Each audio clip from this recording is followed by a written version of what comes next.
요즘 우리가 살고 있는 시대를 삼불 시대라고 합니다. 세 가지가 없는 시대에 우리가 살고 있는데요.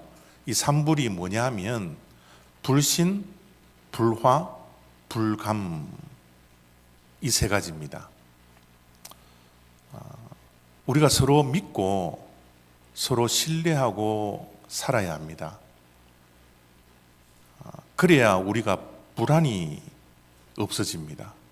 우리가 서로 믿지 못하면 불안해하면서 살 수밖에 없어요. 그런데 요즘 시대는 나라도 신뢰하지 못합니다. 국가도 신뢰하지 못하는 시대에 우리가 살고 있고요. 또 불화 시대입니다. 정말 우리 살아가는 인생들의 공동체가 늘 화목해야 되잖아요. 그런데 공동체가 화목하지 못해요. 늘 갈등하고 서로 싸우고 또 국가와 국가가 전쟁을 하고 심지어 우리의 가정들이 화목하지 못합니다. 또 어떤 교회는 화목하지 못한 교회들도 많아요. 또 불감 시대입니다. 우리가 좀 느끼면서 살아야 하는데 전혀 느끼지 못하며 살아요. 안전 불감증에 살고 있습니다. 안전 불감증 때문에 정말 세상에는 사고와 사건이 많이 일어납니다. 많은 사람들이 죽고 많은 사람들이 고통을 당합니다. 양심이 이제 마비가 되어가요. 도덕 불감증에서 우리가 살아갑니다. 진리 불감증이 우리에게 있어요. 무엇이 진리인지 무엇이 비진리인지 구별을 하지 못합니다. 얼마 전에 선거가 끝났는데요. 우리가 함께 기도했던 프로포지션 1이 통과가 됐습니다. 65%의 찬성표를 얻었어요. 무엇이 진리인지 무엇이 비진리인지 진짜 인권이 무엇인지 다들 불감증 속에서 살아갑니다. 특별히 스탠리 존스라는 선교사님은 이런 말씀을 남겨놓았습니다. 요즘 시대는 암보다 더 무서운 질병을 앓고 있는데 그것은 감사 불감증이다. 우리는 감사하면서 살아야 합니다. 범사에 감사해야 해요. 그런데 우리는 감사하기보다는 원망합니다. 불평해요. 내 안에 욕구 불만이 가득 차 있습니다. 그래서 감사하지 않고 늘 원망하고 불평하는 것이 우리의 습관이 되어져 있습니다. 조금만 더 생각해 보면 우리의 감사할 것들이 얼마나 많은지 몰라요. 감사할 것이 사실 99%입니다. 그런데 우리의 관심은 그 99%에 있는 게 아니라 원망할 조건 1%에 집중하고 우리의 관심을 쏟아서 우리는 덜 감사하기는커녕 1%에 붙들려서 불평하고 원망하고 하루하루를 그렇게 살아가는 시대라는 거예요. 원망과 불평, 불만은요 백해무익입니다. 단 한 가지의 이익도 줄 수 없는 것이 원망이고 불평입니다. 여러분 한번 가만히 생각해 보십시오. 우리가 모두가 이 관계 속에서 살아가는데 이 관계가 깨어지는 가장 처음 원인이 무엇이라고 생각하세요? 원망입니다. 서로가 감사하기 시작하면요 관계가 깨어지지 않아요. 근데 늘 서로를 향하여서 원망하고 불평하고 탓하고 손가락질하고 그 욕구 불만이 가득 찬 채 상대방을 대하니까 그 관계가 끼어질 수밖에 없죠. 원망과 불평은요, 단 1%의 이익을 우리에게 주지 않아요. 백해무익이라는 것을 우리가 기억해야 합니다. 그래서 우리의 삶은 이래도 감사하고요, 저래도 감사할 수 있는 감사가 우리들에게 있어야 합니다. 범사에 감사하라. 그것이 그리스도 안에서 우리를 향하신 하나님의 뜻이래요. 범사에 감사라는 뜻이 무엇입니까? 슬플 때도 감사, 기쁠 때도 감사. 장미꽃 가시에 있어도, 가시가 있어도 감사. 우리의 삶 속에 슬픔이 있어도 감사, 어려움이 있어도 감사, 시련이 있어도 감사. 모든 것을 감사하고 이래도 감사 저래도 감사하는 것이 진정한 감사이지 않을까요? 우리는 원망을 내려놓아야 합니다. 우리는 항상 감사하는 사람들이 되어야 합니다. 어떻게 하면 이래도 감사, 저래도 감사할 수 있을까요? 원망의 삶이 아니라 어떻게 하면 감사의 삶이 될 수 있을까요? 오늘 우리가 보는 본문은 여호사밧에 관한 말씀입니다. 이 여호사밧의 삶을 통해서 우리가 이래도 감사, 저래도 감사할 수 있는 비밀을 오늘 본문에서 우리가 알기를 원합니다. 여호사밧은 남유다 땅의 네 번째 왕입니다. 남유다의 네 번째 왕일 때는 북이스라엘은 아합이 다스리던 시대예요. 아합이라면 하나님의 나라를 바알의 나라로 만들었던 장본인입니다. 북이스라엘은 영적으로 이미 암흑기에 들어가 버렸어요. 그 영향력이 남쪽으로도 미쳤을까요? 안 미쳤을까요? 당연히 미칩니다. 이웃인데요. 그런데 이 여호사밧은 끝까지 신앙을 지켜요. 끝까지 하나님 편에 섭니다. 하나님 앞에서 정직하게 나라를 다스립니다. 다윗이 걸어갔던 그 길을 쫓아서 하나님 보시기에 선왕이 됩니다. 남유다 땅에 선왕이 세 분이 있는데 한 분은 히스기야 왕이고 한 분은 요시야 왕이고 한 분은 여호사밧입니다. 그만큼 남유다 땅에 탁월한 리더십을 가지고 하나님 보시기에 믿음을 굳건하게 지켰던 왕 가운데 하나가 여호사밧입니다. 그런데요, 이 여호사밧에게 시련이 다가와요.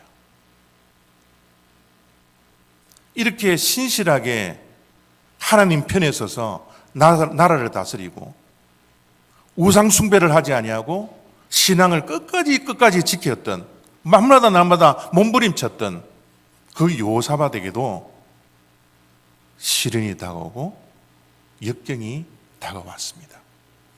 오늘 우리가 읽지는 않았지만 우리가 읽었던 본문 말씀의 배경이 되는 20장 1절 말씀에 이렇게 기록되어져 있습니다. 그 후에 모압 자손과 암몬 자손들이 마온 사람들과 함께 와서 여호사밧을 치고자 한지라. 그 후에라는 이 단어가 굉장히 중요합니다. 그 후라는 것은 언제냐 하면 여호사밧이 종교개혁을 하고 신앙운동을 펼쳤던 그 이후입니다. 여러분, 신앙으로 살겠다고 몸부림치고 열심히 믿음으로 나라를 다스렸다면 하나님께서 상 주셔야 되지 않나요? 그런데 주변의 연합 국가가 연합을 해서 남유다를 치러 오게 된 겁니다. 여러분, 우리가 신앙생활 열심히 하고요, 날마다 신앙적으로 몸부림 치면 하나님께서 우리의 삶을 좀 형통하게 좀 해주셨으면 좋을 텐데 우리의 신앙을 돌이켜봐도 그러지 않더라고요. 때로는 시련이 다가오고요, 내 인생에 예기치 못한 일들이 턱턱 있고요. 환난과 고난과 역경들이 우리 앞을 가로막을 때가 얼마나 많습니까? 지금 여호사밧이 그런 상황이었어요. 지금 시련과 역경 앞에서 여호사밧이 선택할 수 있는 것은 몇 가지가 되리라 생각이 듭니다. 첫 번째 선택은요, 원망입니다. 하나님, 이럴 수 있어요? 왜 하필 나입니까? 왜 내 인생 가운데 이런 일이 벌어지죠? 자기 자신이 잘못하고 죄를 지었으면 그 죄의 대가로 벌을 받을 수도 있는데 지금은 그런 게 아니잖아요. 그 후에라는 이 말 속에는 그전에는 여호사밧이 잘못하거나 죄를 지었던 것이 아니라 정말 나라를 하나님의 편에 서서 우상숭배를 막고 신앙운동을 벌였던 그때입니다. 왜 나에게 이런 시련을 주십니까? 왜 하필 나입니까? Why me? 하나님께 원망할 수 있는 선택을 여호사밧이 할 수 있었을 겁니다. 또 한 가지 더 여호사밧이 선택할 수 있었던 것은 연합군대의 군사력이 너무 막강하니까 손들고 포기하고 나는 전쟁하지 않겠습니다. 그냥 나라 포기하겠습니다. 포기해버릴 수도 있었을 거예요. 여러분, 우리 인생 가운데 제일 쉬운 것이 포기입니다. 포기하면 돼요. 안 하면 됩니다. 여호사밧이 그 가장 쉬운 방법, 포기를 선택할 수 있었거든요. 그런데 여호사밧은 저 두 가지를 선택하지 않습니다. 어떤 선택을 하는지 보십시오. 여호사밧이 두려워하여 연합군이 쳐들어왔을 때 누군들 두려워하지 않겠어요? 여러분, 우리 인생 가운데 두려울 일들이 얼마나 많이 있습니까? 걱정하고 염려할 인생의 문제들이 얼마나 많이 있습니까? 그런데 여호사밧을 보십시오. 두려움 속에 갇히지 않아요. 두려움 속에 파묻혀 있지 않습니다. 걱정과 염려를 안고 살지 않아요. 여호사밧은 우리와 동일하게 두려움이 있었지만 그 두려움을 하나님께로 가지고 갑니다. 두려움 속에 파묻혀 있으면 두려울 일들이 더 많이 생기지만 여호사밧은 두려움을 하나님께 가지고 가 기도하기 시작해요. 여호와께로 낯을 향하여 간구하고, 혼자 기도하고 간구하기는 자기 자신이 너무 부족하다는 것을 알았기 때문에, 지금 나라의 민족에 닥쳐져 있는 이 위기와 시련이 너무 크다는 것을 알기 때문에 백성들에게 함께 기도하자고 금식을 공포해버립니다. 우리들도 인생에 큰 두려움과 걱정과 염려와 어려움이 있을 때 혼자 기도하기에는 너무 내 기도가 약하다는 것을 깨닫고 기도 부탁을 할 때가 있지 않습니까? 함께 중보해달라고 기도의 부탁을 할 때가 있지 않습니까? 지금 여호사밧이 그런 거예요.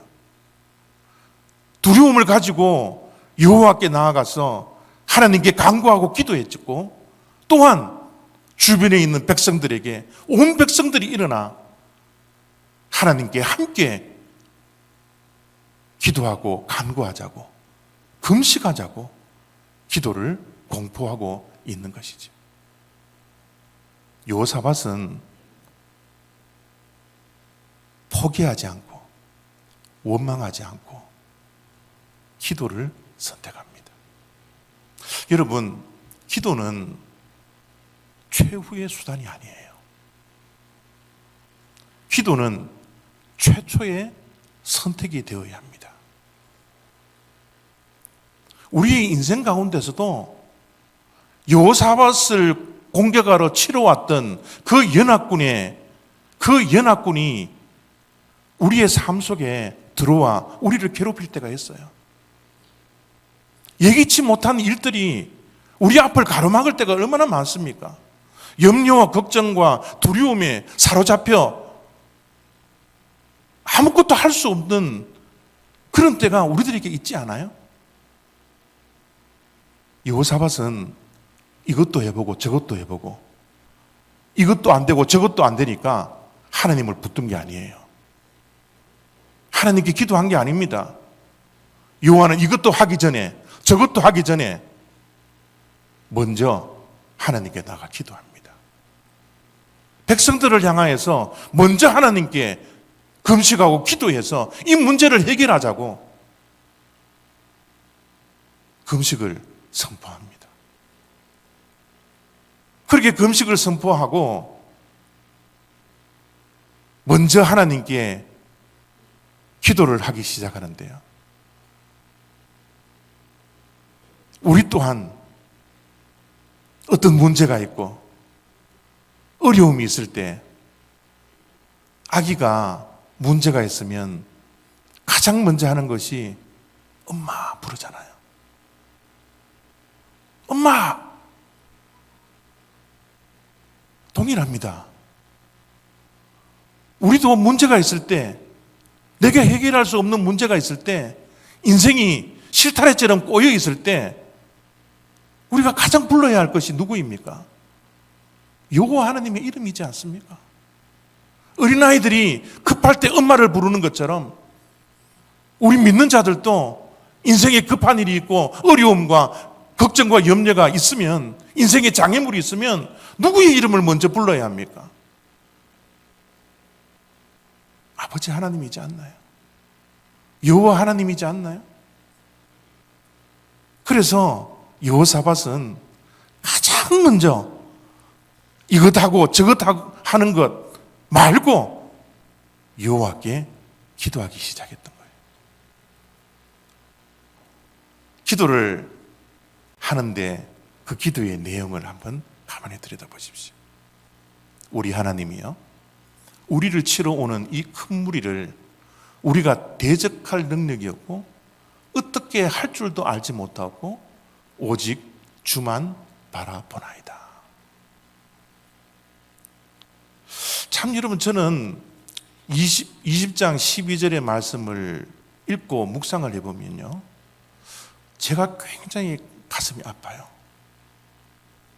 왜냐하면 여호사밧이 처해 있는 지금 상황이 우리는 대적할 능력이 없다라는 거예요. 여러분, 우리가 살면서 이 문제를 해결해야 되고 내 능력으로 내 힘으로 뭔가를 해결해야 되는데 내가 해결할 수 없는 무능력자라는 것을 발견할 때 얼마나 가슴이 아픕니까? 우리가 자녀들을 키울 때 많이 이런 것을 경험하거든요. 내 힘으로는 할 수 없습니다. 내 능력이 안 됩니다. 뭔가를 좀 해주고 싶은데 나는 할 수 없어요. 부모가 자녀들을 키우면서 무능력함을 느낄 때, 무기력해질 때 얼마나 가슴이 아픕니까? 여호사밧은 자기 자신의 무능력을 하나님 앞에서 고백할 뿐만 아니라 어떻게 할 줄도 나는 모르겠습니다. 내가 이 전쟁을 어떻게 할 수 있는 방법을 내가 알고 있다면 그 방법으로 할 수 있는데 내가 대적할 지혜도 내가 없네요. 내가 힘도 없고 지혜도 없어요. 하나님, 나 어떻게 해요? 정말 가슴 아픈 일이지 않습니까? 그런데 이런 가슴 아픈 일을 맞이하면서 여호사밧은 오직 주만 바라보겠습니다. 내 능력도 없고 내가 어찌할 바도 모르겠지만 나는 이제 주님만 바라보겠습니다. 내게 능력 주시는 자 안에서 내가 능치 못한 일이 없으니 하나님 내가 주만 바라보겠습니다. 손 들고 주님 앞에 나왔으니 하나님 나를 불쌍히 여겨 주십시오. 이 문제를 해결할 수 있는 유일한 한 분은 바로 하나님이십니다. 여러분, 주만 바라보면요, 하늘에서 돈이 떨어집니까? 당장 내일 렌트비를 내야 하는 경제적인 어려움이 있는데 주만 바라본다고 해서 이 문제가 해결될까요? 지금 내 인생에 실타래처럼 꼬여있는 인생에 큰 문제들이 있습니다. 고민거리가 있습니다. 역경이 있습니다. 시련이 있습니다. 두려움과 걱정과 염려가 있습니다. 하나님만 바라본다고 해서 그 문제가 해결돼요? 여러분, 하나님은 우리의 인생 가운데 몇 등입니까? 하나님은 우리의 인생의 1등입니까? 2등입니까? 3등입니까? 하나님은 1등도 아니고 2등도 아니고 3등도 아니고 특등입니다.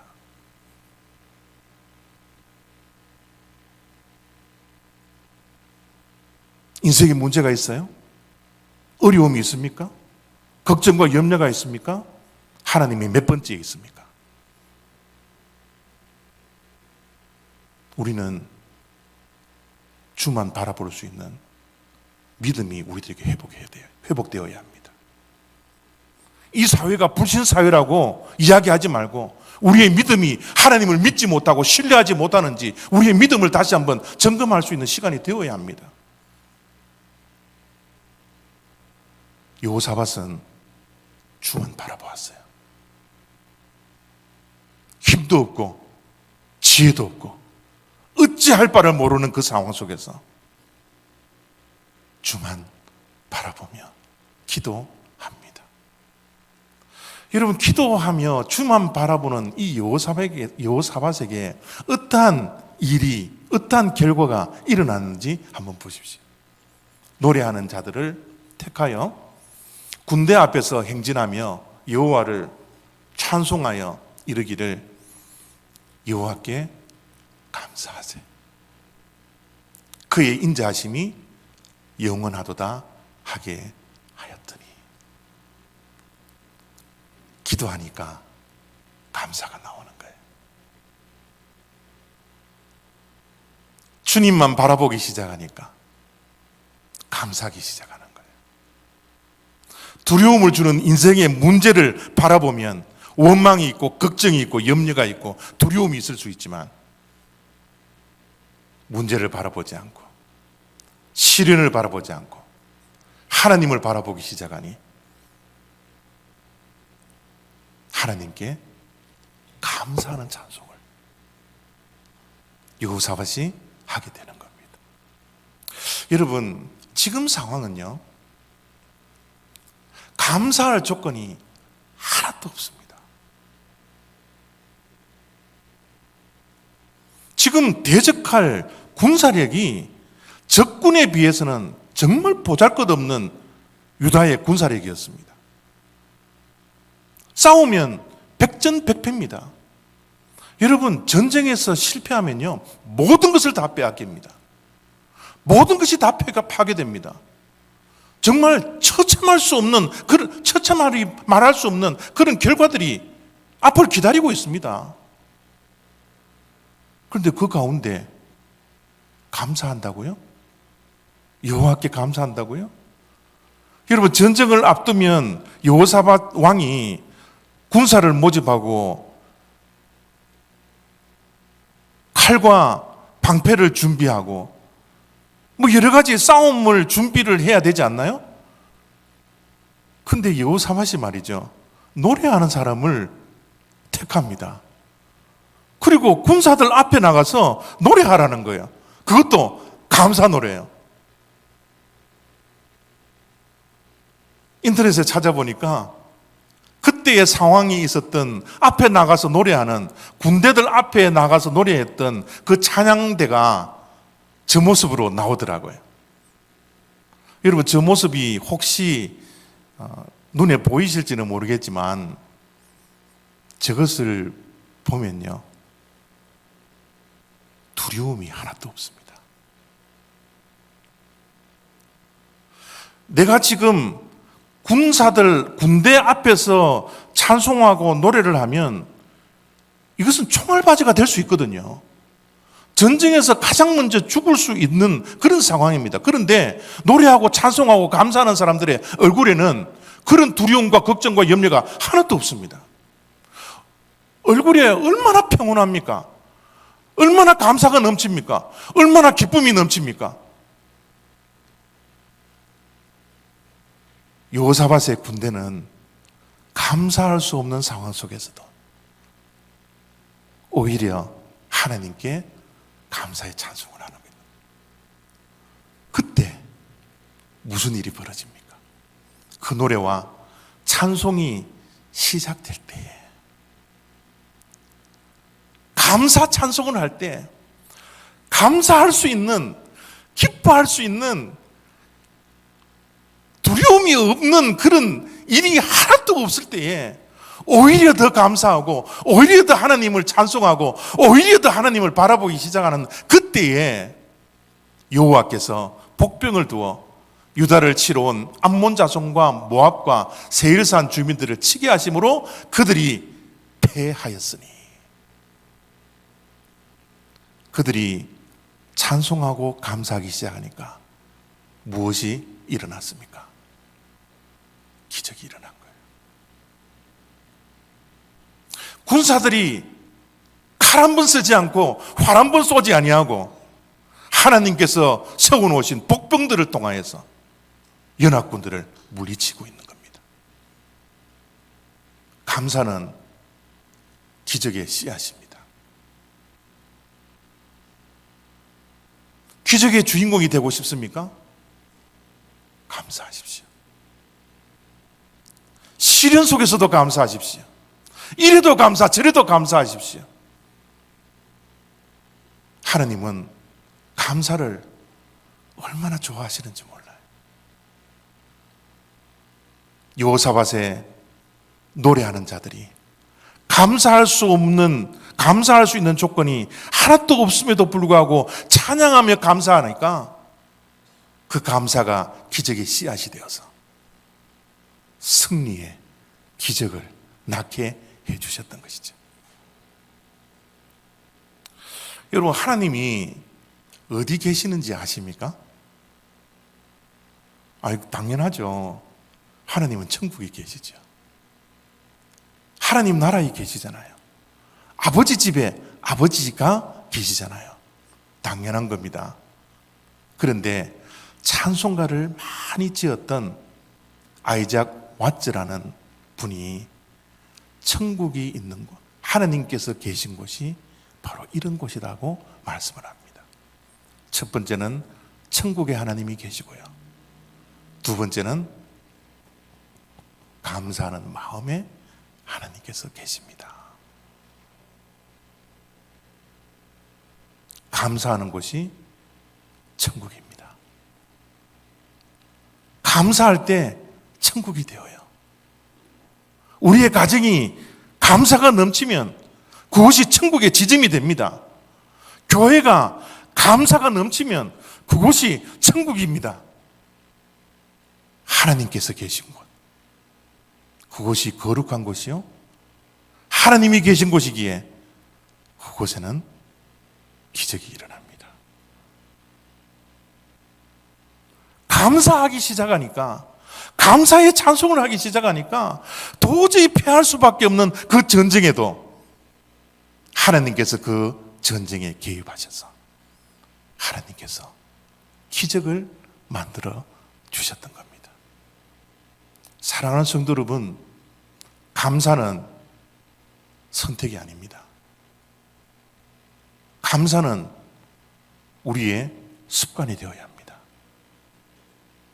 범사에 감사하도록, 항상 감사하도록, 쉬지 말고 감사할 수 있도록 우리는 매일매일 이래도 감사, 저래도 감사, 늘 감사하는 습관을 가질 때 감사가 결코 우리의 선택이 아니라 항상 하나님 앞에서 감사하고 항상 주변에 있는 사람들에게 감사할 수 있는 능력이 우리들에게 주어집니다. 이 감사는 하나님만 바라보는 자들에게 생겨지는 습관이 됩니다. 주만 바라보는 은혜가 우리의 삶 속에 있을 때 내 삶 속에 원망은 사라지고 감사가 넘쳐서 내가 있는 곳이 천국이요, 하나님께서 계신 곳이요, 기적의 장소요, 우리가 그렇게 좋아하는 행복의 장소가 된다는 것 우리가 잊어서는 안 됩니다. 오늘도 어떠한 시련과 어떠한 어려움과 어떠한 예기치 못한 일들이 우리 앞에 있는지는 잘 모르겠지만 그럼에도 불구하고 감사하십시오. 그래도 감사하십시오. 억지로라도 감사하십시오. 감사할 때 하나님께서 우리를 기적의 주인공으로 만들어 주실 것입니다. 기도하겠습니다. 하나님 감사합니다. 시련이 와도 슬픈 일이 있어도 인생의 장애물 앞에 내가 어찌할 바를 모를 때라도 그런 중에도 하나님께 감사할 수 있는 주님의 백성들 되게 하여 주시옵소서. 기적의 주인공이 되어지기를 원합니다. 감사가 우리의 습관이 되기 위해서 하나님이 우리의 삶의 특등이 되어지기를 원합니다. 하나님을 뒤로 미룬 채 이것도 하고 저것도 하고 이것도 안 되고 저것도 안 되어서 하나님을 붙드는 그런 자가 되지 말고 처음부터 하나님을 바라볼 수 있도록, 주님만 바라볼 수 있도록 우리의 믿음을 회복시켜 주셔서 기도하는 가운데 하나님으로 인하여 감사가 차고 넘치는 복된 인생의 발걸음 되게 하여 주시옵소서. 감사에 승리하는 자들이 되게 하여 주시옵소서. 천국을 소유하는 자들이 되게 하여 주시옵소서. 감사드리며 예수 그리스도의 이름으로 기도드렸사옵나이다. 아멘.